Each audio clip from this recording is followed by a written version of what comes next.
Tell me about De Niro, though.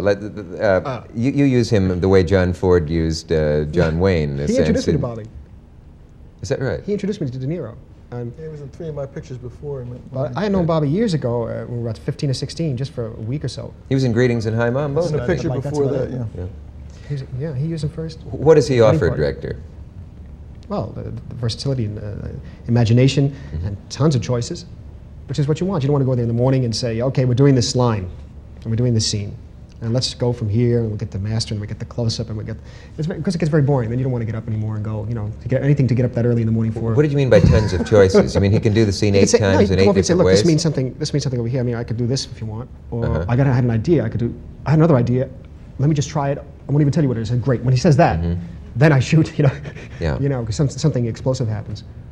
That's the sort of thing that used to infuriate some directors, though. In the old days, I guess they wanted the director I'd rather have not a good fun. one, I wouldn't think. I'd rather be surprised sometimes and he's always surprising. He never takes predictable choices. He's always coming up with some kind of strange, off-the-wall approach. Emerging from the American New Wave and still going strong into the streaming era, one director-actor partnership has been the most preeminent over the last 50 years of cinema, and that is the working relationship between Martin Scorsese and Robert De Niro. Both Italian-Americans from New York, born during World War II, Scorsese and De Niro have earned the right throughout their careers, as Dick Cavett pointed out, to be compared to the likes of John Ford and John Wayne. What Ford and Wayne did for the Western, Scorsese and De Niro have done for the crime genre, but their influence goes beyond even that. Woven in through their films is a representation of American masculinity in the second half of the 20th century, the cultural identity of the Italian American, as well as the themes of guilt, redemption, faith, violence, and loneliness. The pair's first collaboration was 1973's Mean Streets, which was a launching pad for their careers. It focuses on 2 young men as they navigate their way through the criminal underworld of Little Italy. The film was well received, and De Niro would go on to star in The Godfather Part 2 before reuniting with Scorsese for 1976's Taxi Driver.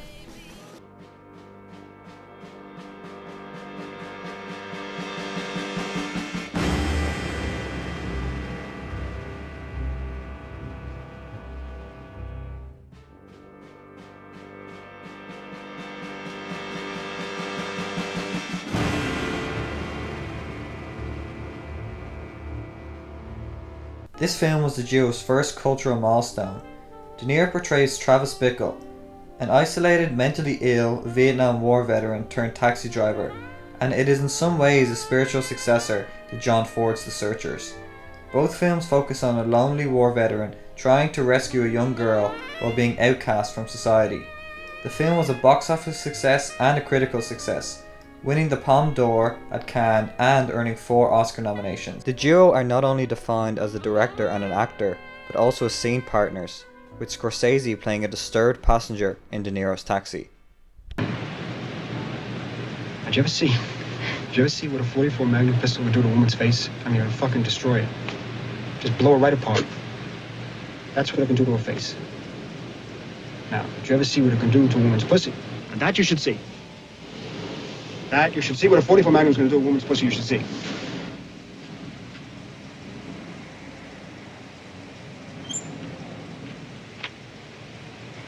What's that? I know you must think that I'm, you must think I'm pretty sick or something. You must think I'm pretty sick. Right? You must think I'm pretty sick? Hmm? Right? I bet you really think I'm sick, right? You think I'm sick?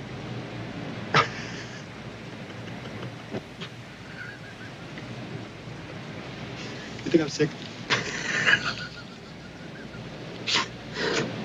You don't have to answer. A disturbing display of disaffected mentally ill masculinity, a theme which continues into their next films. Perhaps this topic stems more from Scorsese, as he was horribly addicted to cocaine during this period, an addiction which, according to his editor Thelma Schoonmaker, wouldn't have been solved without De Niro's friendship. What triggered this downward spiral for Scorsese was the duo's next film, New York, New York. A musical drama set in post-World War II New York. The film was considered a box office failure after Taxi Driver. This drove Scorsese into dangerous drug use, and he hit rock bottom by the summer of 1978. While at the Cannes Film Festival, he somewhat famously declared, "No coke, no interviews."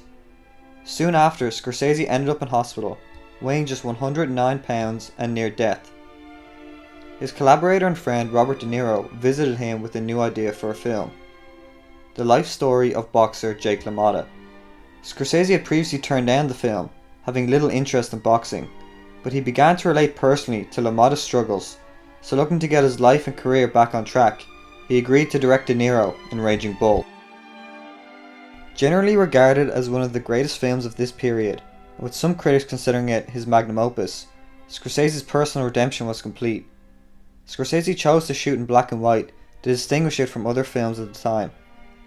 Meanwhile, De Niro, who was trained by LaMotta for his role, had boxing matches to prepare for filming, gives a tour de force performance, with Time magazine declaring, "Much of Raging Bull exists because of the possibilities it offers De Niro to display his own explosive art." De Niro deservedly won Best Actor at the Academy Awards.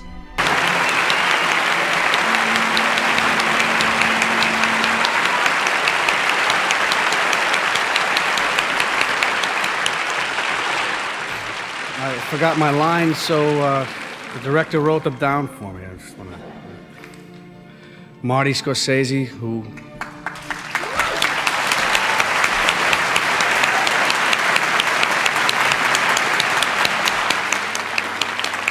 gave me and all the other actors and everyone on the film all the love and trust that anyone could give anyone, and it's just wonderful as a director. And now, from New York, the Jerry Langford Show, with Jerry's guests, Tony Randall, Richard Dreyfuss, Rodney Dangerfield, Dr. Joyce Brothers, Lil Brown on the orchestra, and little old me, Ed Hurley. And now, say hello to Jerry!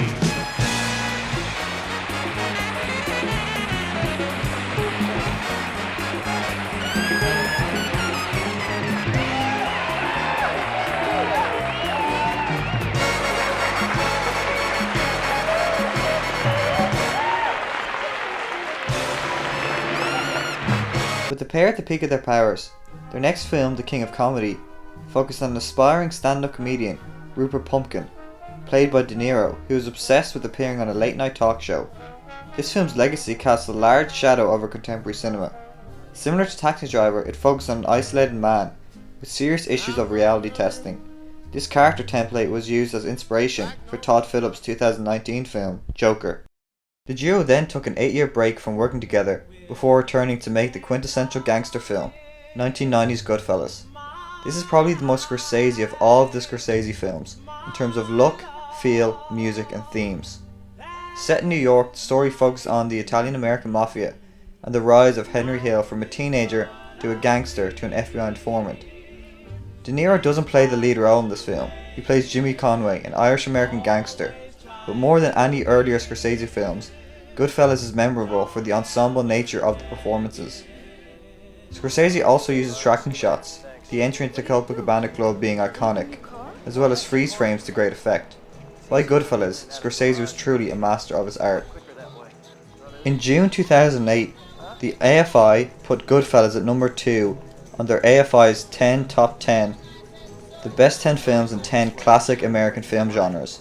After polling over 1,500 people from the film-related community, Goodfellas was regarded as the second best in the gangster film genre, after The Godfather and ahead of The Godfather Part 2.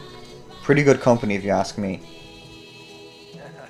The duo went right back to work for a remake of the 1962 film Cape Fear. Maybe it's due to its status as a remake, but this film is often overlooked 30 years later. It was a box office success, however, and was well received, as Roger Ebert declared in his review. Cape Fear is impressive movie making, showing Scorsese as a master of a traditional Hollywood genre who is able to mould it to his own themes and obsessions. That's pretty good for arguably the duo's least talked about film. Next, they made another trip to the world of organised crime in 1995's Casino. This time, the duo made a trip out to Las Vegas, accompanied by their old friend Joe Pesci.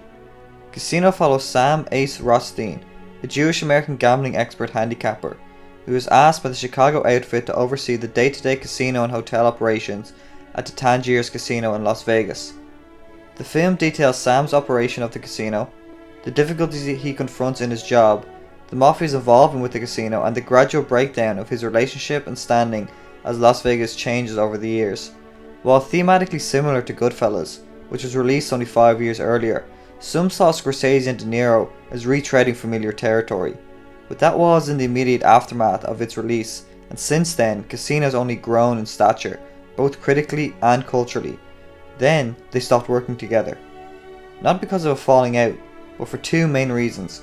One was scheduling, and the other was De Niro's age. De Niro could no longer play the young men so central in Scorsese's films. That role was all but filled by Leonardo DiCaprio, as De Niro jokes about the situation at a tribute night for the comedian Don Rickles. You know, Bob and I did like 8 pictures together. We would put everything we had into each, and we'd always be excited about doing the next one. Then we did Casino with Don 20 years ago. And we haven't worked together since. Now, it's amazing, Don, the influence you've had on our careers. Yeah, Don, on behalf of Leo DiCaprio, thanks a lot. Now, it is true Scorsese did find a new leading man in DiCaprio, and they could have their own video, but you never forget your first love, and Scorsese and De Niro were reunited for 2019's surprisingly sentimental The Irishman. This film traverses the second half of the 20th century through the eyes of mafia hitman Frank Sheeran. But the beauty of this film isn't in the action, but in one simple story decision. The logical place to end this film is at the death of Jimmy Hoffa, but the movie goes beyond that. It follows Sheeran into his old age, to him being alienated from his daughter, to picking out his casket, until finally he sits alone with his own conscience, awaiting the great beyond, looking for redemption from God, or just for his own peace of mind. But we sit there with him as he thinks back on his life, and I couldn't help but think of Scorsese and De Niro. 50 years of friendship, of highs and lows, both artistic and personal, and how through this film they're coming to terms with their own mortality. But in a way, they didn't need to, because their collaboration, their friendship, and their films will live forever. Shut up.